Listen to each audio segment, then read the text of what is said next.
All right, and we are back with a very special guest. We've got Mike Finnigan with us. Hello, Hello, hello. sir. Hello. How are you? I'm very well. How are you doing today? Peachy. Peachy, as always. Peachy, how's the weather? Hot. Yeah. We've actually had a pretty terrible Atlantic heat dome heat index thing. The last it's supposed to cool off tomorrow. We're supposed to only going to be in the 70s tomorrow, Fahrenheit. Sorry for people that are used to Celsius. But yesterday it was almost 100 degrees Fahrenheit.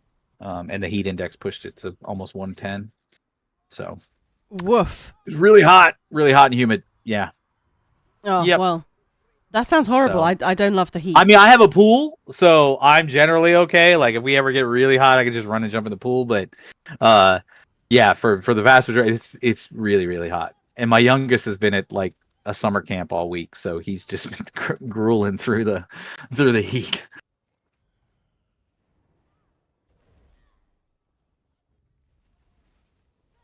All right. Well, looks like people are excited. Finn, yay! Well, for anyone who might not know, so you are the lead encounter designer at Indeed. ZeniMax Online Studio. So would you like to tell us, what that is? Yeah. So the short version is I like to say that if you fight it, kill it, or it kills you, it's generally one of my teams that has done it. I started out on the dungeon team, and then I became the dungeon lead, and so that was managing that dungeon team. And then as the lead encounter designer, I also manage the overland encounter team and the monster team. So any new monster that goes in the game, overland encounters, including stuff like public dungeons, delves, world bosses, that kind of stuff. And then the dungeon team who handles dungeons, trials, arenas, that kind of stuff. And those are the teams I'm responsible for. That makes it sound like I do a whole lot. It's actually mostly my product owners, which are just two fantastic, solid individuals that kind of manage the day-to-day stuff and handle the lion's share of what those teams are doing and stuff. But yeah, those are the teams that I'm responsible for. I love what Lottie's saying. TLDR, it's all Finn's fault. Yeah, right. There you go. F you, Finn. Blame Finn. That's all it is. Do All that. right, so let's go back a few years. When did you start Yeah. work on ESO? So this is. It's funny. I was just mentioning this earlier. This is my 13th year. So 13 years ago, I started working on ESO. Well, having just spoken to Becky, and of course, we had Mike Yeah. here yesterday and everything, and people Yeah. getting their, long service medals and all of that. Yeah. It's really amazing actually to have a team where people actually want to stay for decades. Yeah. Absolutely. Absolutely. And it's refreshing in the video game industry. I've been in the video game industry since 2001. So 24 years now. So being a part of this team has been the highlight of my career. And it's really, yeah, it's what we used to say in interviews as we're talking to new prospective people, because a lot of times people will ask, what's up the culture there and all this other stuff. And I say, we're creatives, so we don't always agree on everything that we want, that or the best way to do stuff, but you can always approach it, at least at this studio, you can always approach or recognize the approach of somebody as coming from a perspective of wanting to make the best game possible. There's no filler stuff. There's no just going to do this to get out of the way. That's not what it is. We always, and like I said, we don't always agree, but we always approach it from that perspective of this person is passionate and wants to make the best game possible. I do too. We just disagree on kind of somehow how that's going to come about, and then we work it out and stuff. I mean, if you all agreed, it would be boring, and I can imagine the game It would just be. wouldn't be It that would much be. fun. Because yeah. Exactly. Exactly. So, how did you get involved, and what were you working on before? So I started on the dungeon team. I was hired as what's called a senior content designer on the dungeon team. So what I did initially was plan out the initial dungeons, and then write the quests for those. Now, don't take that too hard, because we have fiction writers that come in and take all the words that we would write and make them way prettier and make much more sense. But that's largely what I did, was I plot the quests and stuff like that, and then I moved on to doing. I would also do all the base pop in dungeons, and then we started to branch out, and I started to do more boss encounters and all that other stuff. But yeah, when we started, it was funny. It was right when we started, we had this shift in what we were doing with the game. So we were making it much more Elder Scrolls feeling type game. So right when I started, we redid from the original dungeons. We just redid them all from scratch. I think the first dungeon that I worked on was Spindle Clutch. Um, so that was a process of it was a great process from a design perspective because we got to define exactly what dungeons were going to be. And then it worked the same way when we did trials and when we did Maelstrom Arena and all the other stuff where we got to define this. So it's really great as a creative to sit down with a group of people and then hash out, okay, well, how are these going to work and what are these going to be within the larger framework of the world and the game as a whole. So yeah, that's kind of where we started, and then it all blossomed from there. So, what was your first impression of the game and the team at that stage? You know, So what's funny is we didn't have the same combat system we have now when I started. When I sat down, so typically whenever you started a company, game company, if they have any type of prototypes or playtests or anything like that, or internal development that's already been done, they sit you down and they say, hey, you know what, just play, for a day, two, or something like that. Just get your feet on you, find out what we're doing in the game and stuff like that. So I sat down the very first day, and they're like, just play. So I jump in, and it was giant hotbars and mouse clicking to select things and tab target and all this other stuff. And I was a bit disappointed on my first day, where I was like, oh man, I've made this game before, and it's got an uphill battle and a road against it. So I was kind of like, oof, all right, we're gonna push through and see what we can do. And then within, I think, 2 weeks, we got an email from the combat team at that time that said, hey, we're changing all of this stuff, and this is what the new vision for the combat system was going to be. And I think I let out an audible, thank God. You know what I mean?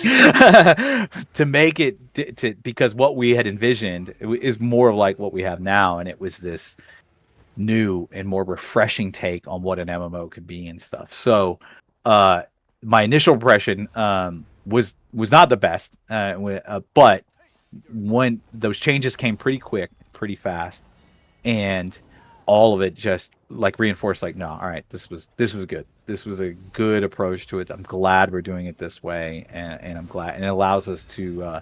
But to that point, that was also beneficial because as we were developing the combat system, we were also developing the dungeons. And we were also developing the content that would be challenging to players and all the other stuff. So it was a hand-in-hand approach. We didn't come into it and say, well, here's a combat system, now develop stuff for that. It was, we were able to have a lot of back and forth with those teams to say, well, this is how I envision high-end gameplay to be, and this is how I envision group gameplay to be, and we could work it in so that the combat system supported that more than worked against it and stuff like that. So it was actually beneficial that we did all of that at the same time. We said we're going to change the combat system and we're going to develop the dungeons from scratch. So ended up working out. Yeah, sounds like that was kind of perfect to change stuff out and just work together. Yeah, that sounds awesome. So It was. Skyrim had just released a few months before. Did that affect your enthusiasm for this project at all? Yes.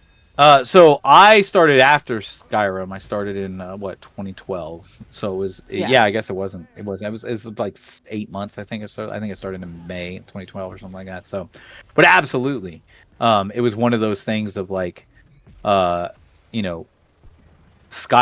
was a juggernaut. It still is a juggernaut. And it became this kind of like cultural and company touchstone of like, all right, if you're going to do anything Elder Scrolls, you got to look at Skyrim.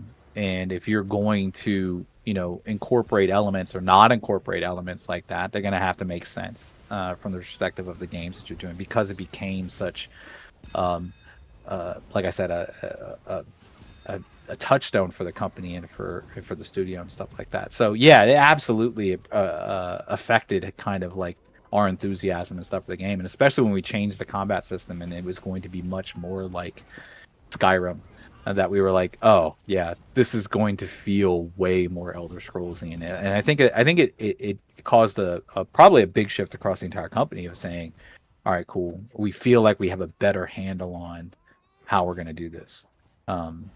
So yeah, that it was big. It was much like in the gaming world. It was like that in a microcosm for the studio and the larger ZeniMax umbrella. Yeah, I would have assumed so. But yeah, Yeah, it's good to sort of, I guess, have it confirmed. yeah. So you already touched on it a little bit, but like, where would a typical player go and find your work, your influence, maybe particularly yours, not just sort of the team in general, but Um,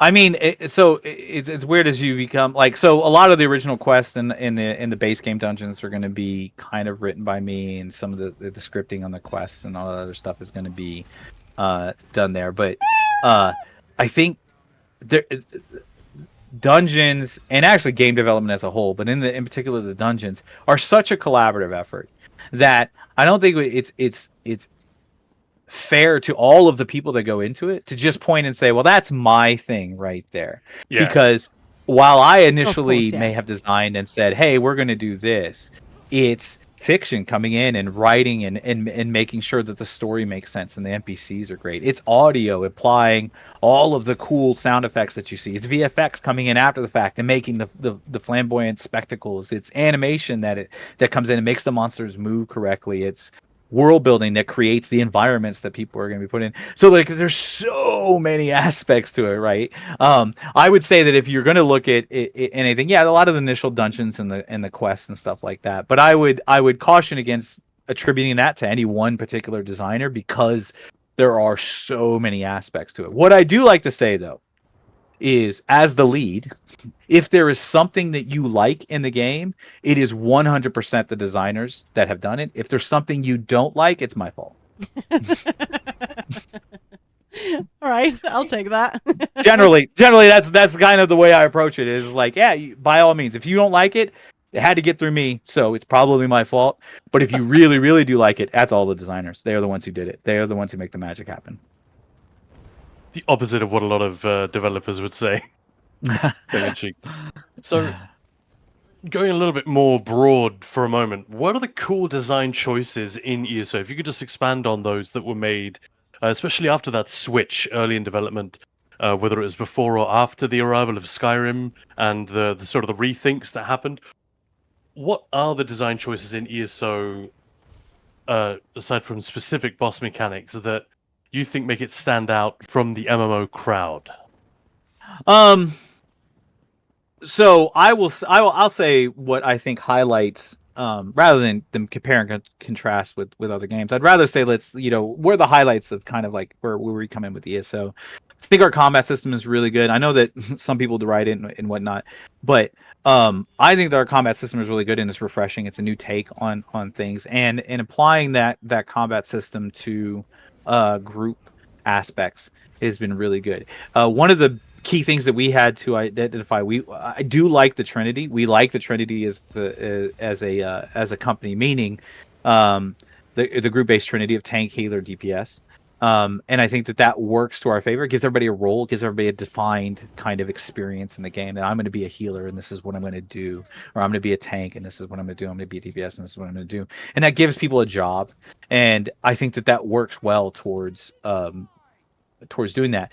How to do that in a combat system that has everybody able to block and everybody able to interrupt and all other stuff was very much a learning process from the jump, and some of the aspects that we talked about. We like to say that we have core combat mechanics that we developed: dodge roll, interrupt, block. And whenever we approach any of these things, and this is refined over the years. We didn't necessarily start with that aspect, but as we've refined over the years, and as we develop encounters, those things are at the forefront of our mind, where we have to say, okay, cool, this is a good encounter. This is how you write. What is going to get people adopting those core mechanics? What's going to get people dodging? What's going to get people interrupting? What's going to get people blocking? And if we're not going to do those things, then we have to. And also, just movement in general is also a key aspect. That's another aspect that I think differentiates us a little bit.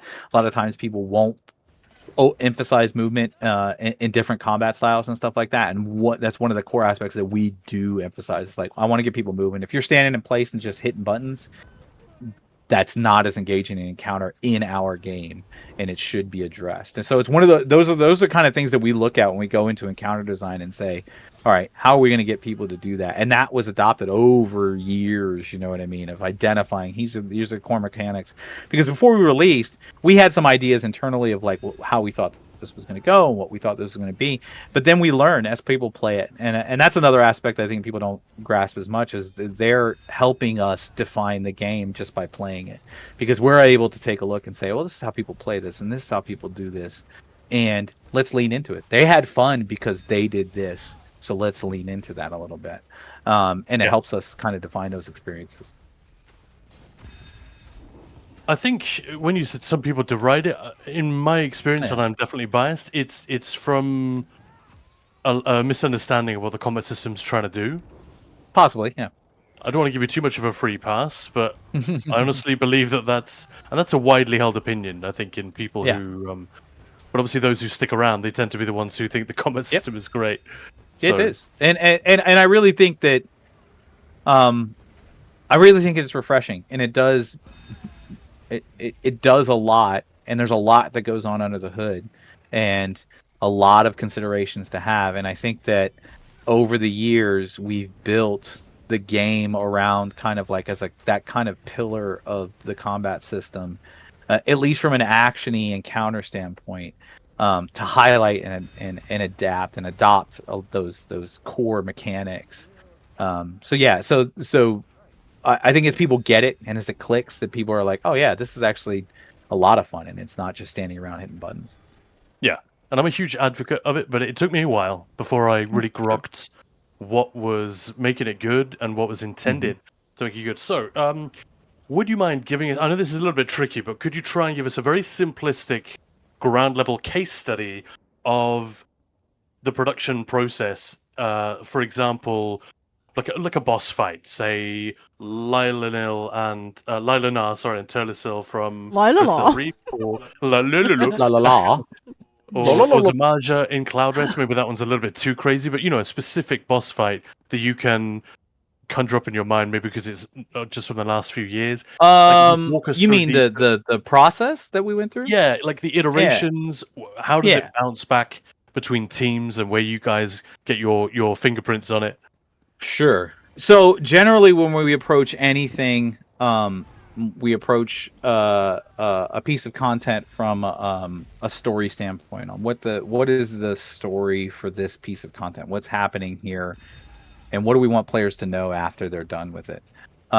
From there, we write a large document called a zone design document, and that has loose ideas for bosses in it. I generally write that with input usually from fiction and content design and stuff, to say this is the story that we wanted to go through. It goes through approval processes and stuff like that, and that has loose descriptions. Like I always try to tell the designers, I don't want to pigeonhole the dungeon designers, the encounter designers on the dungeon team are fantastic. They are some of the best designers that I've ever seen, and they constantly surprise me with how I've ever seen, cool and innovative ideas.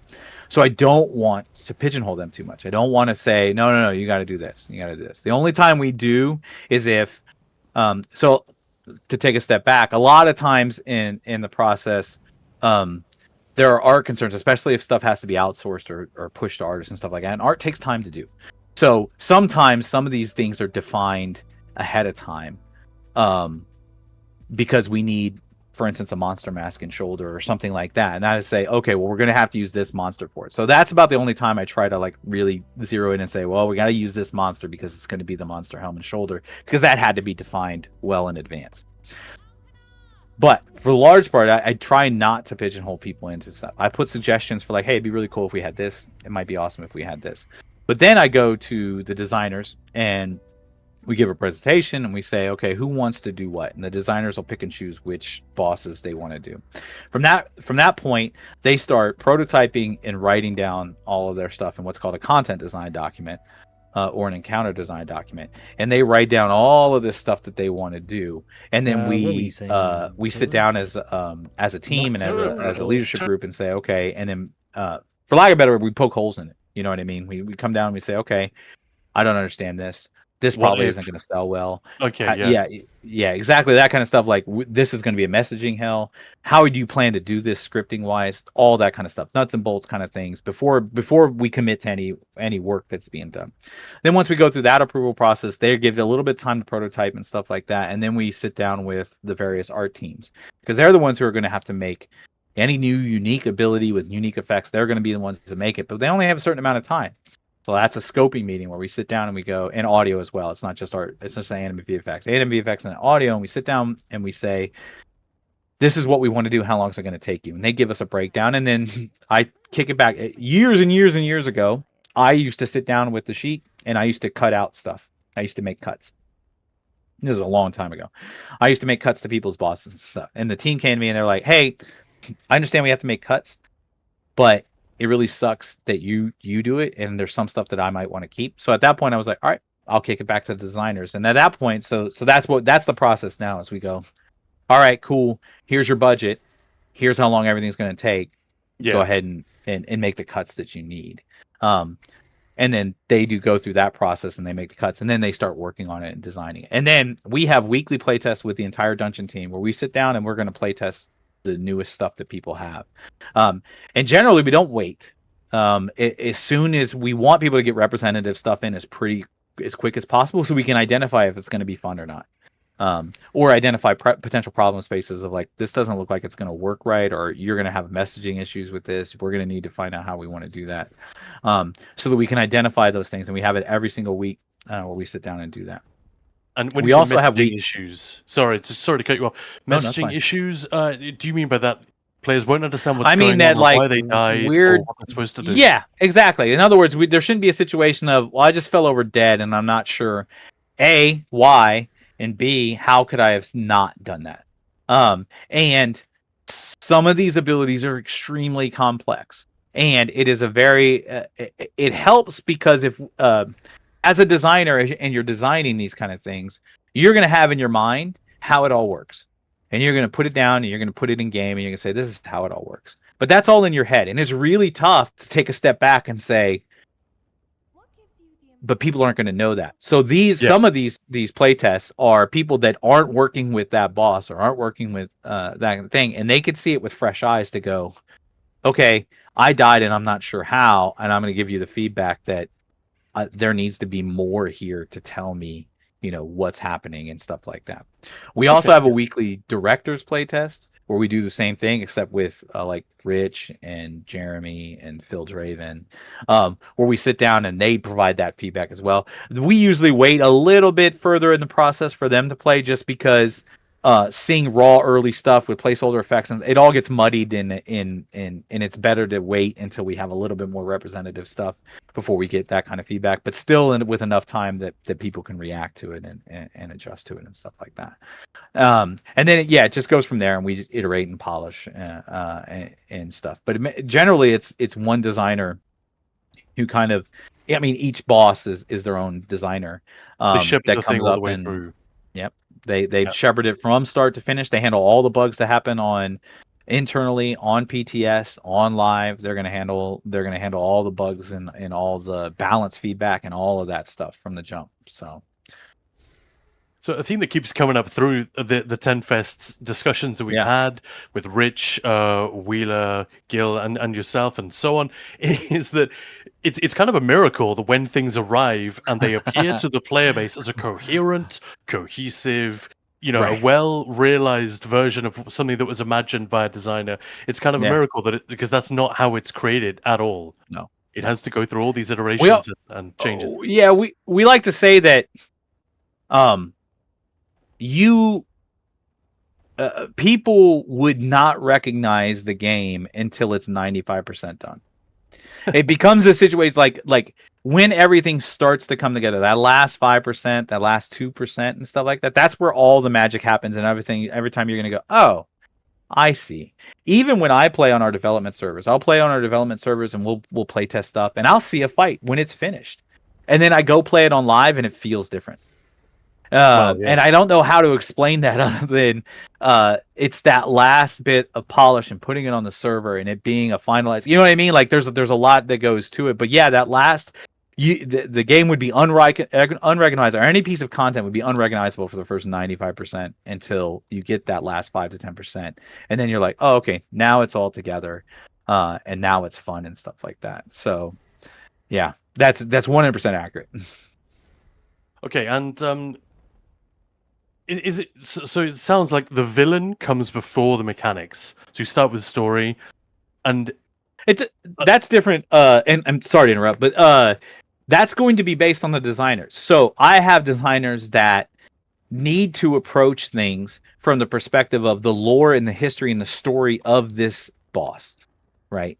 And they're going to say, I need to know all there is to know about this guy's background to know how he's going to operate in a fight space. There are some designers who say, I approach it from a fun and engaging mechanic perspective of, I want the players to do these very specific things, and then work with content and fiction to say, how does this all make sense, or work with leadership on how this all makes sense. So it's very much up to the designer, and that's another one of those things. I'm not going to clip anybody's wings and tell them they have to approach it from this perspective, because they're doing awesome stuff. So, however it works for you is great. But yes, designers are going to be, like I said, everybody designs differently. So and part of being the lead and part of being that is letting them do that and letting them flourish to do that and stuff. I love that, because that means whatever sparks inspiration at the time, you are able to just pursue it and see where it takes you. Yeah. And some people are inspired by, like, I always like to say that inspiration for games or content and stuff like that, it's not always linear. Sometimes people will look and they'll say, I saw this in another game. I actually do that quite a bit, where I'll play a game and I'm like, how would this work in our game? But then it's not just that. Sometimes I'll see a movie or, or some other thing, some other aspect, or games that aren't even in the same genre.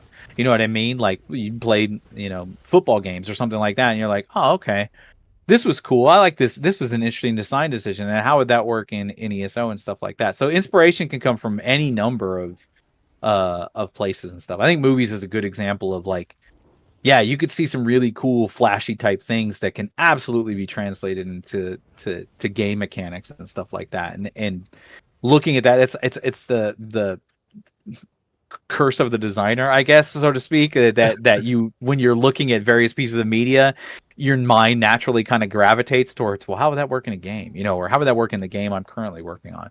And it becomes second nature, and everybody just kind of does that. So, I mean, totally random comparison, but like, as a chef, which is where I come from, you get inspired by anything and everything, and obviously food in games, but sometimes, when you're playing Half-Life and you think, hey, crab cakes, because that makes sense, right? There you go. Yeah. There you go. Yeah, exactly. That's not weird at all. That's not weird at all. No, face crab cakes. Yeah. Yeah, exactly. Are you able? It's okay if the answer is no, but are you able to give us an example of a movie that sparked something that was added to the game? I mean, we could say stuff like Shelob in Lord of the Rings, for instance, is a good thing for inspiration for how to approach different mechanics. Crypto Hearts 2, where she webs somebody, where the Spider Danger webs people, and then they have to be broken out and stuff like that, could potentially directly be related to, that was a pretty cool inspiration, and how are we going to do that in our game, and that kind of thing. So that kind of thing is like, and sometimes it's not even recognizable, right? Sometimes it's I don't know that I have a direct example for that, but sometimes you'll just see something in a game like, oh, that was really cool, how would that work in our game? Okay, and then it starts a nugget of down a design path of saying, how would that work in our game? And then it gradually morphs and changes, and then becomes a new mechanic that you may not even recognize the inspiration from. So Gotcha. They're not always direct one-to-one of like, oh, I'm going to web somebody up, and that's obviously from Lord of the Rings. And of course, spiders, Gina's favorite bosses. Gina loves spiders. Yeah. All the spider dungeons for great.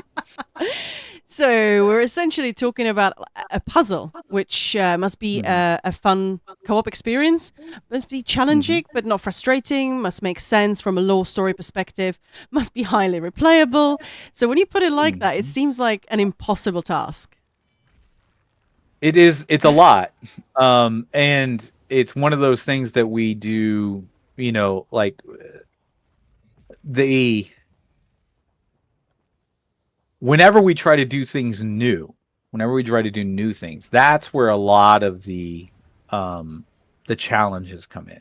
A lot of times, because we've been doing this for a while, so we largely know how the aspects are going to be. That doesn't mean that every mechanic is going to be the same. Obviously, we're going to change those up, and there's a lot of design freedom in that, where we could say, "Oh, we're going to change these mechanics. We're going to test people in new ways. We're going to introduce new things like trauma and interrupting people when they try to resurrect, and all this other crazy stuff that we try to do. That's cool. But those are largely within a framework of something we know. When we do something brand new, that's where we usually budget for more time. So if you look at Infinite Archive as an example, that was something brand new, hadn't been done in the game. So defining those from the jump is part of the real challenge, and those are the real daunting tasks. And I always like to tell the designers that we have a lot of time budgeted for this, but it's not going to feel like that, especially towards the end, where it's going to just it's going to creep up on you because of all the unknowns that we have.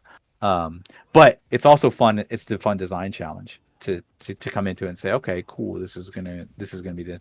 And even in that process, speaking of Infinite Archive, stuff comes out that wasn't written down. The Marauders, for example, in Infinite Archive, were something that was put in well into development because it wasn't something that we had written that needed to be part of the content, but we noticed that aspect added quite a bit. And a Because it's designer came and chaotic. said, yeah. And a designer came in and said, it'd be really cool if we did something like this. And then we were like, all right, let's take a look and let's prototype it and see what it's like. And we did. And then, yeah, it became, just part of the process. But we're always open to kind of those ideas, no matter when the design process is, where in the design process we are, with open ideas of saying, hey, this will probably make this better. Yeah.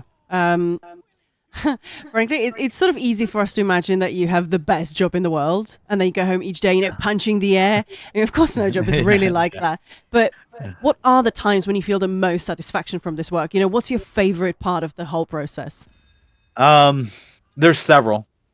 And I'm not gonna lie, I love my job, and I love And it shows. making games. Like I said, I've been doing it for like 24 years. I love making games. It's I can imagine having no other job. But some of there's several points when we have it. When we can put together a team playtest and sit down and it all kind of is in and functional and works and largely the effects are in and stuff like that, and playing through it and kind of getting that feeling of like, yeah, this is really good. Because like we mentioned earlier, for a lot of that development time, this isn't in. You know what I mean? This isn't a situation of Yeah. this is done. So it's going to look rough. So when it finally all starts coming together and gelling, then you're like, oh, this is going to look good. Then when we put it on PTS and we see player reaction to it, people tackle it, watch streams, and people go, and we go, okay, that was really cool. And then finally, when it goes live, and seeing people tackle it on live that maybe didn't tackle it on PTS and don't know anything. I love to watch blind runs where people come in and they experience things for the first time. That's a ton of fun. And then lastly is actually going to shows and actually talking to people. I love that because I love people coming up and saying, oh man, I remember when I first tackled this, or I first did this, or that was a fun experience, or something like that. Just having that kind of like raw feedback, like person to person, and seeing them and them seeing us. We're just people, you know what I mean? We're not mythical, higher up in the clouds kind of people. We're just normal people, and I love to chat about the game with people. So all of that is kind of like what makes my job fun. Yeah, there's a tendency to see game devs as mustache twirling execs who are only interested in money. I don't know how I don't know how anyone gets that impression at all, because all they got to do is pay attention. You can see that that's clearly not how any of And this I works. don't get me wrong, there are aspects of any game company and stuff like that that are going to focus on money, but I think to be truly good designers, you have to approach it, and I think that all of our designers do. We approach it from a perspective of what's going to be fun and how are we going to get people to have fun in the game. And every one of us approaches it from that perspective. We're not approaching it from maximizing, money values and stuff like that. We're just approaching it from like, man, I just want to make cool stuff. And a lot of times we do even say that, where it's like, man, I just want to make cool stuff. I just want to put cool stuff in the game. That's what I want to do. And that's how we approach it, and from the jump. So It reminds me, what you just said about meeting players and fans. It occurs to me that these fights, especially the ones which are really difficult, can create camaraderie between players who don't even know each other. It's like, Yep. hey, where did you serve? This kind of right, where were you yeah, stationed? That kind of thing. Like, yeah, Barce exactly. hard mode, yeah, nod. Yeah. Yep. And is that part of it as well? That when someone knows they know the fight and the developers behind it, that there can be sort of a shared, not a shared trauma, but you know what I mean, like that shared experience that like when you meet a stranger who's unexpectedly into the same stuff as you, it's a great moment. Yeah, that's actually the great part about shows, especially we have a lot of people there and stuff like that, is everybody here has played the game. You know what I mean? Everybody here has experienced some of these things, and you're going to be able to see people from across the room that have never met in person, but they have that shared experience. And as a developer that can sit there, I can't tell you how many times, specifically at the tavern, but at wherever show we go to, where I'll just sit there, and then two people will start talking, and they'll be back and forth, and they're talking about content that we've done, and I'm just sitting there watching, and it's great. You know what I mean? Like, I don't even need to be here. Like, you guys are already, sharing your experiences here and with each other, because you have this shared kind of like camaraderie. Even if you didn't fight the stuff together, you fought it at different points, and I think that's part of what makes at least high-end PvE or group-based stuff such a good experience for people, because it challenges people, and they're sharing this experience with everybody and stuff. So that group-based experience where, hey, everybody's doing this, and it allows you to achieve a mastery over it, I think is kind of that experience, and what everybody kind of latches onto when they start seeing people that play the same game. Yeah, challenge is like bonding over definitely Barce hard mode. Did you? Yeah. I'm sorry. Barce hard mode part. Yeah. It's funny because originally in the design and what we did in Veteran was the going to the other side. The transition was part of the Veteran, and when we did it, we were like, yeah, it's way too hard. So we pulled it out for Veteran, but we left it in for hard mode and stuff, and it ended up being this crazy difficult. It actually becomes this one of the most difficult fights in the game. We don't always our QA department is pretty good at the game when they're doing testing and stuff like that. So we don't always recognize some of the key stumbling blocks that are going to be for games. A lot of times before it launches, we're going to know what are going to be the key areas that people are going to need to focus on and stuff like that. But no, it's not always that way. So sometimes it comes out and we go, oh, all right, I could see what's challenging here and stuff like that. That's why the streams are super important during, especially during PTS cycles, because our designers are watching these streams to get not only player reaction to the content that we've done, but also identify, what are the problem spots? What can we, even if it's not something we're going to address in this particular encounter, tucking that away to say, okay, players traditionally have a stumble right here, so let's address that in the future or something like that. So yeah, they're super helpful for that. Challenge is really important. I think some people, it's not their favorite aspect of the game, but it is very important for PvE to flourish at the higher end. Absolutely. And creating that in an MMO, you guys have got a pretty great, again, I'm biased, but I think the track record of your team is very good. Even though some trials I prefer over others and so on, in terms of keeping exactly, but keeping it varied, introducing new things and things that we hadn't thought of as players or haven't seen before in this game. And it occurs to me that there is a challenge in video games is very much in vogue at the moment. It's not so much about graphics. I mean, that's always there, but there's a real, and you can blame FromSoft, but I don't think it's just them. There are a lot of, I love Souls-likes. Exactly. I love Souls-like. Some of my favorite games. But a lot of these hardcore, difficult games rely heavily on precise timing. And Yeah. sometimes it's not even instinctive. You just have to learn a pattern and then do it like a Simon. MMOs can't do that to the same degree. Any live service game is going to struggle a little bit with that inherently. So you have to be a little bit more generous with those timing windows. What else do you have in the toolkit that players may not have thought of that you like to use to challenge us? So one of the simplest things that we do a lot of times is so movement and stuff in our game. There's a certain amount of messages that the server can handle per second, and movement is takes a lot of that. Messaging movement. So we recognize those kind of like some of those limitations and stuff like that. So we try to account for that.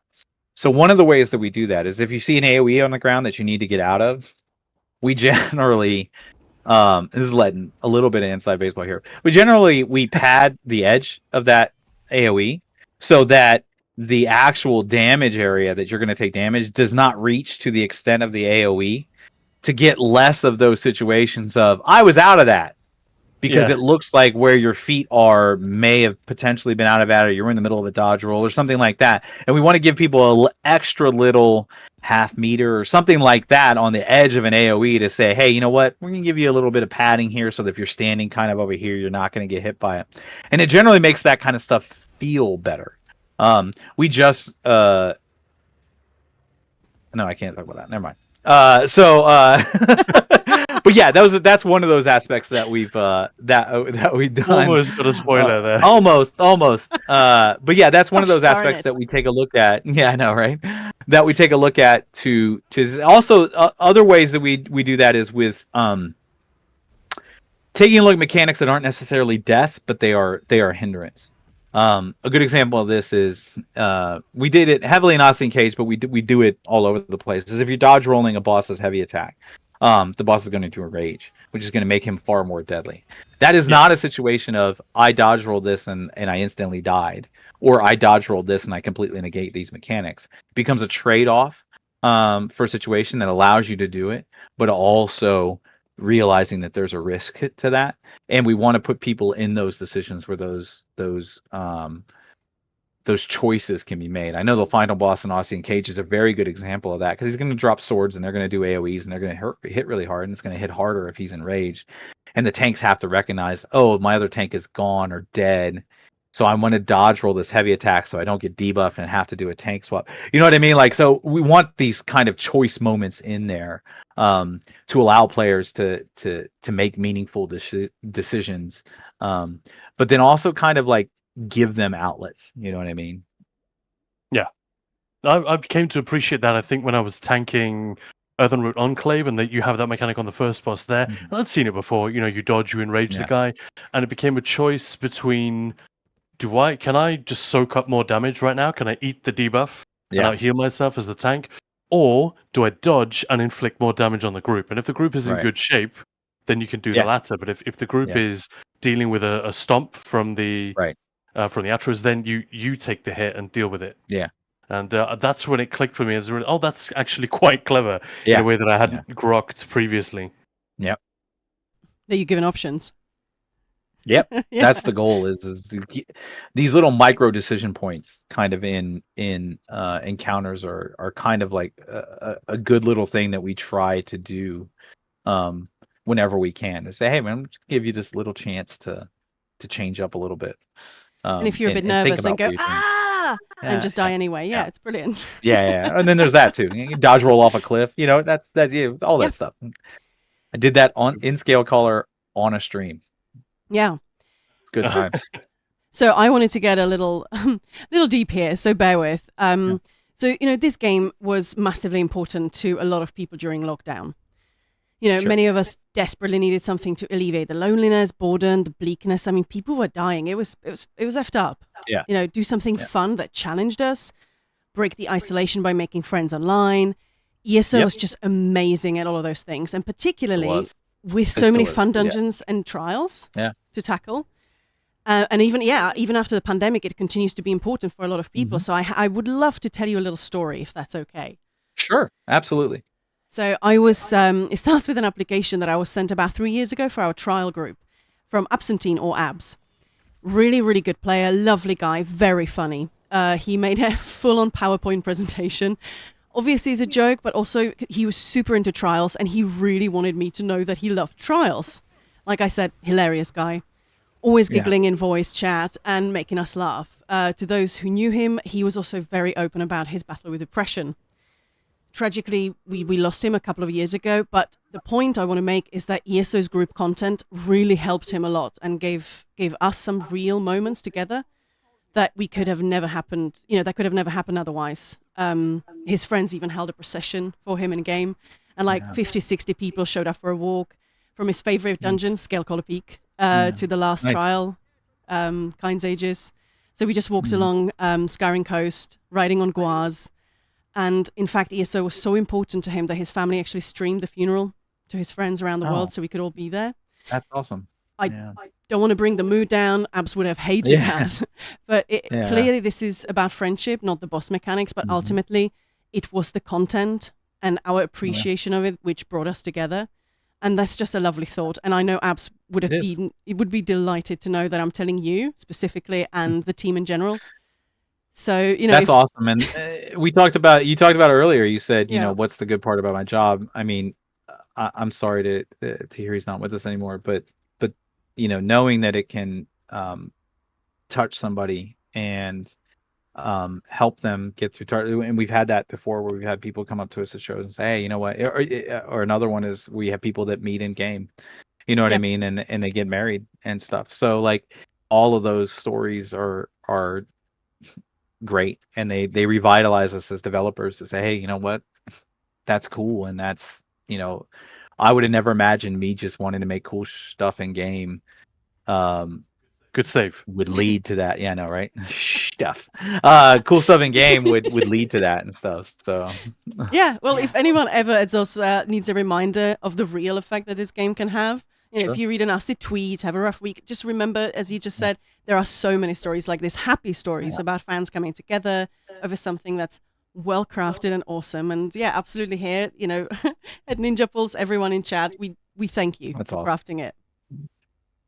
But anyway, That's awesome. I'll pass this on to the team for sure. Yeah, please do. And before we finish, because we are getting towards to the end of our allotted time, let's finish with some lighter, more fun, Sure. a little bit quick-fire questions.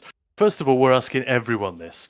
Who would be your choice to finally win, if someone could win the Three Banners War? Would it be Queen Irene, High King Emmerich, or Euron the Scald King? I got to go with Queen Irene. I know that's going to Ooh. be different than everybody else. I know I'm probably the only Elmary one Nope. here, but Nope, you're not. oh no, somebody else said Elmary. I know it wasn't Rich and Wheeler. It was not. No, it was not Rich and Wheeler. No, Did but for the Zinky Queen. pick Queen Irene? No. I when my first character Yes. ever, who I still have, my first character ever, it was Elmary as a Templar, and it was Elmary. It was just like that was my launch character, and yeah, so I have a special place in my heart for Elmary. Coincidentally, the last faction that we started on, we started the other two factions, and that was the last one. You actually can see some gains in the starter zone for Altmary, because we had originally, we had Stros Mackay and then Betnik, right? And those are two separate zones, right, and stuff. But for Canarthes, we combined it all, and we made that all one experience, and that felt really, really good. And was one of the leading reasons why I started Altmary. But I have come to, for the Queen. Yeah, chat just erupted with For exactly the that. Queen! Yeah, it was Mike. So yeah. Yeah. But yeah, speaking Nice. of Mike, so we always ask the dev to give us a question for the one the day after. Some of them are cheeky, some of them less. But yeah, so what Mike wanted me to ask you: who is your favorite dungeon character and why? Oh,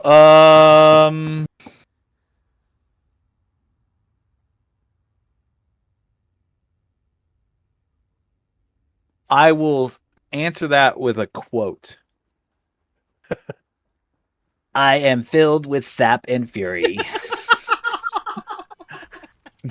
Oh, what a great choice. Brilliant. For those who don't know, that's Team Joss. But yes, that is my absolute favorite.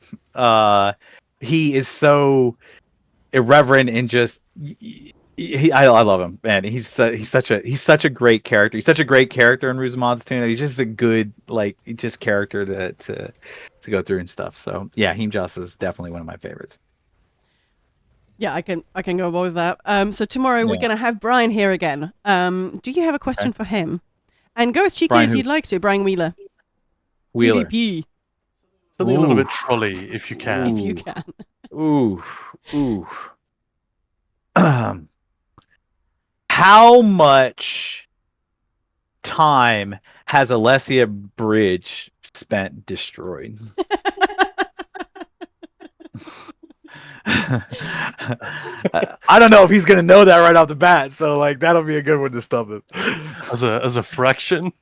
yeah, right. How much time? No, just a flat out hours. How much Oh, right. time has Alessia Bridge spent destroyed?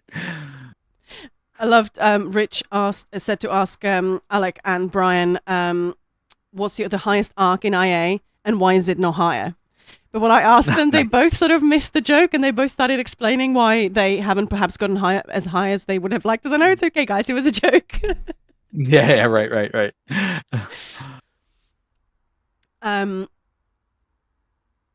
But yes, one thing that we've also been asking is, what's your favorite ESO moment from the last decade? Could be in-game, IRL. Oh my gosh. Yeah, that could be as a developer or as a player. It really doesn't matter. Or just any funny story. It doesn't have to be the best. Oh my gosh. No pressure. Oof, that's tough. I mean, there's so many, right? Like all the releases that we've had. One of my favorites was the infamous Pain Train stream, and I don't know if anybody in your chat knows what I'm talking about. I don't know if you guys know what I'm talking about. But it was an ESO live that Rich and I did, where he was playing Maelstrom Arena and I was heckling him. I do remember that. Yeah. And I believe I was screaming into his face that the Pain Train was coming and choo choo and all those other stuff. So that has been one of my. I'm sure it's not one of his favorite moments, but it was absolutely one of my favorite moments. Just because I knew he wasn't going to fire me on stream, so that was pretty much. I took my shot there. But then kind of all the releases we've done, you know what I mean. Celebrating that, going to all the shows. Amsterdam last year was unbelievable. It was such a great experience. I loved being in, seeing everybody and hearing the stories. It's so great that they had this panel, and I wasn't on it, but they had this panel that was with some of the longtime developers, people that have been here for 10 plus years and stuff. And they got up and they talked about some of these stories from early development that were just like nostalgia trip for some of us. We're like, oh, man, I remember that. That was so fun. You know what I mean? Or I remember when we had those challenges or anything like that. So being able to reminisce with everybody too, and to kind of share some of those stories was really, really a fun experience too. And just nodding along going, I remember that. Yeah, I definitely remember that. So I'd say those are probably two of them.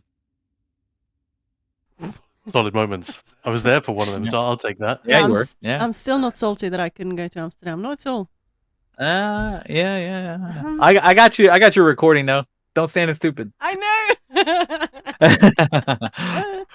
Yeah, we pulled that out the other day on stream because that's nice. That's just gonna live forever. Yep, That's amazing. That's what happens. Yep. All right. So for old time's sake, how excited are you for what's coming up later this year? And is there anything, no matter how vague or cryptic, you can tell us about what's coming? Oh, you talking about the Writhing Wall? Yeah. Ah. I am so excited for what's coming. I can't really give any spoilers or anything like that. I am excited for what's coming. This is a little bit different. It's something we haven't done before. So I'm interested to see how it all goes. There's a lot of aspects to it, and and I know I'm being intentionally vague. There's a lot of aspects to it, and because we're doing something new, we don't exactly, know how player response, player action, all of these things are going to contribute to some of these things. So I'm really excited to see how that plays out. It's like a nervous excitement of like, ooh, it's like Christmas. We're gonna put this out there, and they're gonna see, how people tackle it and stuff like that. So, yeah. So that's pretty exciting for later this year. And then next year, I'm more excited too. So. So mean. So the wall. Who's gonna win? Who's gonna break it down first? Do you think? You're gonna have to wait. We're gonna have to see. Well, Rich thought it was PCEU, so I was like, yes. Yeah, he's Canadian. I could see PCEU. I could see that. Yeah, it's gonna be yeah. I mean, it's a matter of player dedication. I think we have PCNA. It's just weird with time zones and stuff like that. Where PCEU is largely in one big time zone. Mm-hmm. I mean, there's hours here in the matter. You guys know there's hours here in the matter that are a little bit different, but largely they operate in this one big time zone. PCNA is separated over 3 or 4 different time zones. So actually more than that if you count the ANZ folks and the Oceania folks and stuff like that. So I think you're spreading out, I think, a little bit of that stuff. So I'll be interested to see if it's like a case study in like short window versus really, really long window to do stuff. So I'm interested to see how that kind of plays out. Well, we'll do our best. We're very excited about the Writhing Wall. We really want that to be a huge win for you guys and obviously the player base, and for it to be one of those things that the questers, the PvPers and the raiders all get together in one place and have a blast. I really hope it goes great. I think it will. I think it'll be great. Well, once we know how it works, maybe we can try and get a group or something, or something like that. Yeah. But in the meantime, Mike Finnigan, thank you so much for your time. So generous. And no problem. That is day 4 of the Raid Train Trials and Dungeons. Continuing on very shortly. Yeah. Everyone give it up for Finn. Thank you very much. My dog is so excited. He's like, what's going on? Thank you, as always. Absolute pleasure and a delight. And it's been incredible the time that you have given us and, the other devs as well. So, yeah, we're very, very grateful. So thank you. Absolutely. We love to do this kind of thing. Either one of you coming to the tavern? I don't think we can make it this year. No. Very, very bad excuse. But... No, it's my passport has been going. This has been going on for a year and a half. Yeah, I might have it in time, but probably not. So I didn't want to let Kai down. I got you. So I just didn't want to be a. Yeah. Also, no worries. One of the only ways we could do this event and actually man the raid train, so to speak, is to burn some of our holiday time. Makes sense. Makes sense. Next year. Yeah. Maybe next year. Yeah. What's funny is last year we took a photo. I think it was just me, Rich, and Wooler, because I think we were the only ones that had been to every single tavern. Oh wow! I think we were the only people that had been to every single tavern. And we took a picture together last year. It's been I love it. So highly recommend you go to it if you get a chance. Definitely. And that goes for anybody, not just you guys. And that goes for anybody. Yeah. Highly recommend you get a chance. If you get a chance, go to it. It's a lot of fun. Yes, sir. And in chat, thank you, Finn. Yeah, thank you so much. Much appreciated. And with that, are we? We'll be right back. No, we'll be right back. No. No.